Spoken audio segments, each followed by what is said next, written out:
గోపాలకృష్ణ గారు, సీఎం గారు అయితే ప్రతిసారి అంటే మీడియా సమావేశాలు పెడుతున్నారు, మీడియా చిట్ చాట్ కానివ్వండి, లేకపోతే ఏం చేసినా కూడా శ్వేతపత్రంతో సహా విడుదల చేస్తున్న పరిస్థితులు కనబడుతున్నాయి.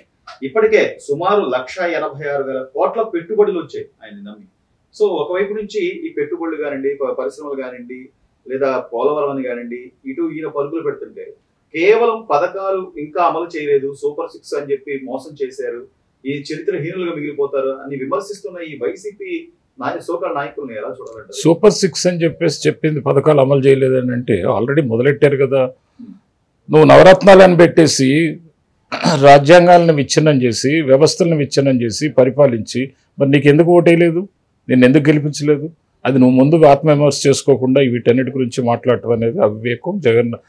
జగన్మోహన్ రెడ్డి ఇంకా రాజకీయంగా తెరమరుగున పడినట్లే. ఆ పార్టీ భూస్థాపితం అవుతుంది. తెలుగుదేశం సరిగ్గా పెర్ఫామ్ చేయకపోతే ఇతరితర పార్టీలు వస్తాయేమో, కానీ జగన్మోహన్ రెడ్డి మాత్రం తెర మీదకి, రాజకీయ తెర మీదకి వచ్చే ప్రశ్నే లేదు, ప్రసక్తే లేదు. నేను నెక్కచ్చిగా చెప్తున్నాను. ఇక 1,86,000 కోట్లు అంటారు. అందుకే కదా చంద్రబాబు నాయుడు గారిని నమ్మి ప్రజలు ఎన్నుకున్నది. 1,86,000 కోట్లు ఏంటి?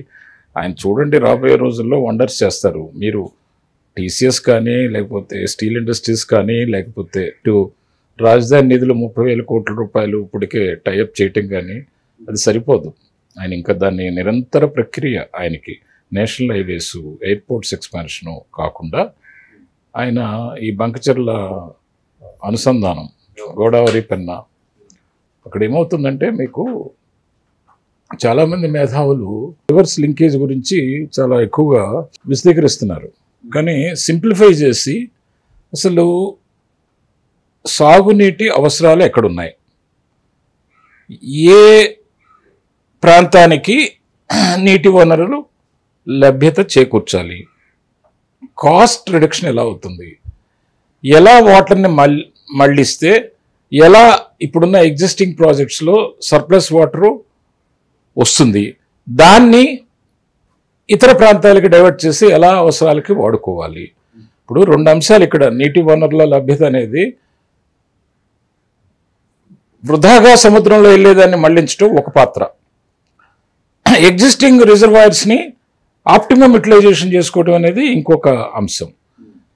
ఈ రెండింటినీ అనుసంధానం చేసుకుంటూ కాస్టింగ్ తగ్గించుకోవటం, బడ్జెట్ ప్రొవిజను, ఫండ్స్ మొబిలైజేషను చాలా ఇట్స్ ఎ బిగ్ ఎక్సర్సైజ్. అది చంద్రబాబు నాయుడు గారు కాబట్టి పోలవరం మీద చేసిన అనుభవంతో దాన్ని 75% ఆయన పైచిలకు తీసుకెళ్లిన అనుభవంతో చేస్తున్నారు, ఎక్సర్సైజ్ చేసి. అది ఏ ముఖ్యమంత్రికి సాధ్యపడలా. ఆఫ్టర్ ఇండిపెండెన్స్ కానీ, లేకపోతే ఆంధ్రప్రదేశ్ అవతరణ తర్వాత ఇంత డివోషనల్గా, ఇంత కాన్సన్ట్రేట్ చేసి ఇరిగేషన్ అంశం మీద ఇంత టైం వెచ్చించి ఏ ముఖ్యమంత్రి కూడా చేసుకోలేదు. కాబట్టి చేసి తీరుతారు. ఆంధ్రప్రదేశ్ ప్రతి ఎకరానికి సాగునీటి ఇస్తారు. ఇప్పుడు జరగబోయేదానికి ఏంటంటే, నిన్న నేను ముఖ్యమంత్రి గారికి కలిసినప్పుడు అగ్రి సెక్టర్ మీద మీరు కాన్సన్ట్రేట్ చేయండి, అగ్రి ప్రాసెస్ ఇండస్ట్రీస్ని ప్రమోట్ చేయండి, మనకి జీడిపికి ఎక్కువ ఆధారిత పరిశ్రమలు, అగ్రికల్చర్ బేసిస్ పరిశ్రమలు పెడితే మనకి ఎంప్లాయ్మెంట్ త్వరగా తీరుతుంది, ఎంప్లాయ్మెంట్ కొరత తీరుతుంది అని చెప్పేసి నిన్న చెప్పడం జరిగింది. ఆ నోట్ ఫామ్ కూడా పంపిస్తున్నాను నేను. మేము యాక్చువల్గా ఇక నుంచి మాకు అంత శక్తి లేకపోయినా జై కిసాన్ టీవీకి నేను చైర్మన్గా అయ్యాను. దాని ద్వారా ప్రతి వ్యవసాయ సంబంధిత ప్రోగ్రామ్ని గవర్నమెంట్కి వెన్నుదట్టి చంద్రబాబు నాయుడు గారి కృషిని ప్రజలకి తెలియజేసేటట్టుగా ఆ ఛానల్ ద్వారా మేము చేయదలుచుకున్నాం. సార్, మరోవైపు రాజధాని అంటే గత ప్రభుత్వంలో రాజధాని మీద ఎంత విషయం కక్కారనేది రాష్ట్ర ప్రజలందరికీ తెలుసు. 3 రాజధానుల పేరుతో దాన్ని పూర్తిగా మరుగున పడేసిన పరిస్థితి. ఈ రోజు నుంచే రాజధానిలో సుమారు 2,700 కోట్ల రూపాయలతో పనులు ప్రారంభం చేయబోతున్నారు. కేబినెట్ కమిటీలో కూడా దాని మీద తీర్మానం చేశారు. సో ఇక అమరావతి గురించి మళ్ళీ ఆలోచించుకునే పరిస్థితి లేకుండా అది అయిపోయింది. ఇంకా 3 రాజధానులు, 3 ముక్కలాట, ఈ దోబుచ్చులాట అది అయిపోయింది. ఏ పార్టీ కూడా, నేషనల్ పార్టీ కానీ ఇంకా అదర్ రీజనల్ పార్టీస్ కానీ అమరావతిని ఏం చేయలేవు, అమరావతిని కదిలించలేవు. అదే కాకుండా మీకు అసలు విజయవాడ, కృష్ణా, వెస్ట్, గుంటూరు ఈ ప్రాంతాలు ఎప్పుడూ అభివృద్ధి చెందాలి. అటు నార్త్ విశాఖపట్నం నుంచి ఇచ్చాపురం వరకు ఇట్లు రాయలసీమ ఎప్పుడూ అభివృద్ధి చెందవలసింది. అసలు యాక్చువల్గా అయితే నేను చెప్పాల్సి వస్తే మనం తెలంగాణలో కలిసి ఉండటం వల్ల ఈ ప్రాంతం వెనుకబడిపోయింది. కాంగ్రెస్ రూలింగ్లో ఎక్కువ టైం ఉండటం వల్ల, అన్నగారు పార్టీ పెట్టిందాక అక్కడ ఉండటం వల్ల వాళ్ళు కాంగ్రెస్లో చాలామంది తెలంగాణ కాంగ్రెస్ వాదులు వాళ్ళకి ఉర్దూ కల్చర్ ఉండటం వల్ల, హిందీ యాక్సెస్ ఉండటం వల్ల, ఆ ప్రాస కుదరటం వల్ల, వాళ్ళకి యాక్సెసిబిలిటీ ఢిల్లీ పాలిటిక్స్కి దగ్గర ఉండటం వల్ల ఇక్కడ పెద్దరికాన్ని, రైతాంగ పరంగా ఎదిగిన నాయకత్వాన్ని ఇక్కడ వాళ్ళు బహుశా నేను ఒక విధంగా చెప్పాలంటే ఇగ్నోర్ చేశారు. చంద్రబాబు నాయుడు గారు వచ్చిన తర్వాత అన్నగారు పార్టీ ద్వారా చంద్రబాబు నాయుడు గారు అన్నగారు దీన్ని ఎదుర్కొని నిలబడి పార్టీని పెంచి రీజనల్ పార్టీని నేషనల్ పార్టీకి ఎదుర్కొని చేసిన దాని దరిమిల ప్రాంతీయ ఈ ప్రాంతం అనేది ఇప్పుడు ఇది ఒక వరమైంది. అదే తెలంగాణకు కూడా సమానంగా చేసి పెట్టారు. సో మొత్తం మీద సార్ అంటే ఈ రోజున పార్టీ కానివ్వండి, లేకపోతే పార్టీ మీద నమ్మకం కానివ్వండి, మొన్న ఈ కేవలం సభ్యత్వాలకు సంబంధించి సుమారు 1 కోటి మంది సభ్యత్వాలు తీసుకుంటే మీరు కేడర్లో ఎటువంటి పరిస్థితుల్లో కేడర్ అనేది చెక్కు చెదరలేదండి. అటు బీజేపీలో ఉన్న అనాదిగా వస్తున్న కేడర్ కానీ, ఇటు తెలంగాణ తెలుగుదేశంలో ఉన్న కేడర్ కానీ చెక్కు చెదరలేదు. ఇటొచ్చి ఏంటంటే లోపమల్ల నాయకుల్లోనే ఈ నాయకులు జంప్ జిల్లాలీలు అయిపోయి అటు ఇటు ఇటు అటు పవర్ కోసం పరిగెట్టారు తప్ప మీకు ఎక్కడ కూడా కేడర్ ఎప్పుడు కూడా వాళ్ళ మనసు చెదరలేదు, గుండె ధైర్యం చెదరలేదు, వాళ్ళ యొక్క స్వభావం మారలేదు, వాళ్ళ త్యాగాలు మరవలేదు. వీటన్నిటికీ ఎదుర్కొని నిలబడ్డారు. అందులో చంద్రబాబు నాయుడు గారు ముందంజలో ఆలోచిస్తారు కార్యకర్తల యొక్క. అయితే నాయకులు పార్టీలో ఉన్న నాయకులు వాళ్ళ బాధ్యతను మాత్రం విస్మరిస్తున్నారనే చెప్తాను నేను. నాకున్న అనుభవం ప్రకారం చాలామంది పదవుల కోసం ప్రాకులాడుతున్నారు, లగ్జరీ లైఫ్ కోసం ప్రాకులాడుతున్నారు, ఇవి చేస్తున్నారు తప్ప అసలు వాళ్ళ బాధ్యత ఏంటనేది వాళ్ళు మాత్రం విస్మరిస్తున్నారని చెప్తాను. సో ఓవరాల్ గా ఎలా అంటారు సార్? ఈ దాదాపు 6-7 నెలలు సుమారు అయితే 8 నెలలుగా పరిపాలన చెప్పారు కదా నిన్న పిచ్చాపాటిలో చంద్రబాబు గారు క్లారిటీగా, నేను కక్ష సాధింపు కోసం లేను, అలా అనుకుంటే మొట్టమొదటి రోజునే జగన్ అరెస్ట్ చేసేవాడిని. ఎన్నో అంశాల మీద జగన్ని అరెస్ట్ చేయడానికి నాకు అవకాశాలు ఉన్నాయి, చట్టం దాని పని తను చేసుకుపోతుంది, చట్ట ప్రకారం న్యాయ ప్రకారం చేస్తాను తప్ప నేనేదో పర్టికులర్గా హెరాస్ చేయడానికో లేకపోతే ఒక వ్యక్తి మీద టార్గెట్ పెట్టడానికి అది రాజకీయ అలవాటు నాకు లేదు.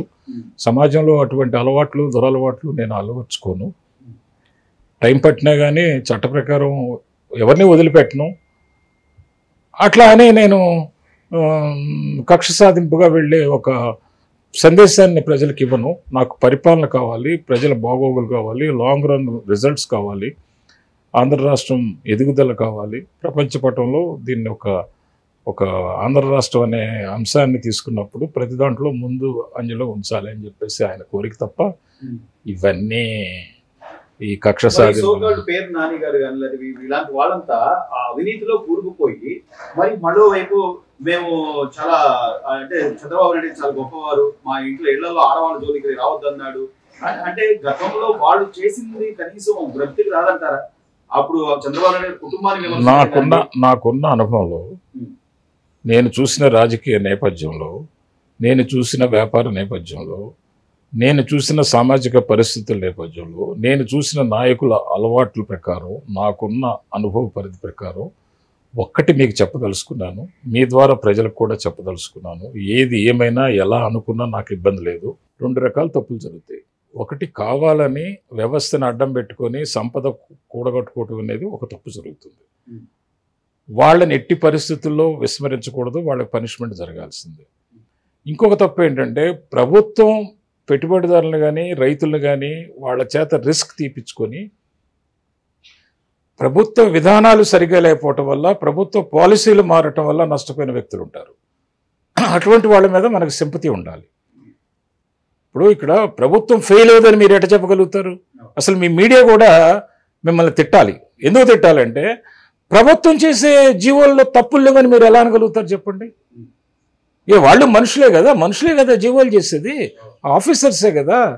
మంత్రులే కదా. కానీ గత 5 ఏళ్లలో అసలు జీవోలు కూడా బయట పెట్టని పరిస్థితి. అదేనే కదా, అందుకే కదా ఇప్పుడు చంద్రబాబు నాయుడు గారికి ఉన్న వేరే వాళ్ళకి పోలికి మనం మంచి అయిన పరిపాలన దక్షుడని ఎందుకు అనుకుంటున్నాం? జీవోలు అక్కడ సర్వనాశనం చేశారు. ఈయన దగ్గర కొంత థాట్ ప్రాసెస్ ఉంది కదయ్యా, థాట్ ప్రాసెస్ ఉంది, ఒక విజనరీ ఉంది, ఒక పద్ధతి ఉంది, ఒక ఎరుపు ఉంది. మనిషికి ఎరుపు అనేది ముఖ్యం. రాజకీయాల్లో ఉన్న వ్యక్తికి సమాజంలో ఎదుటివాడు ఏమనుకుంటాడో అనేది ఒక ఎరుపు అంటారు. అది అచ్చ తెలుగులో చెప్పాలంటే ఆ ఎరుపు అనేది ముఖ్యం. అరే ఎరిస్తే కదా, సిగ్గుపడితే కదా బాధ్యతాయుతంగా పరిపాలన చేసేది. కుర్చీలో కూర్చోబెట్టి ఎవడేమనుకుంటే నాకేంటి, నేను చేసేది నేను చేస్తాను, ఏకచక్రాధిపత్యంగా మూర్ఖత్వంగా హిట్లర్ పరిపాలన నేను చేస్తాను, ప్రజలకు ఏమైనా నాకు బాధ లేదు, నాకు అనవసరం, నా కుటుంబం బాగుంటే బాగుండు, నా సంపద బాగుంటే బాగుండు, నా అధికారం బాగుంటే, నా కుర్చీ బాగుంటే బాగుండు అనుకున్న వాళ్ళు ఎవరు కూడా నిలవరు చరిత్రలో. అది ఇప్పుడు చంద్రబాబు నాయుడు గారికి ఆయన కుటుంబం లేదా అంటే ఉంది, కానీ ఒక పరిధిలో దాన్ని ఉంచుతారు. ఆయన కూడా సంపద పెంచుకుంటారు, తప్పే ఉంది. కుటుంబ సభ్యులు కష్టపడేటప్పుడు తప్పే ఉంది చెప్పండి? ఏదైనా తప్పు చేస్తే ఆటోమేటిక్గా ఆయనే పనిష్ చేస్తారు.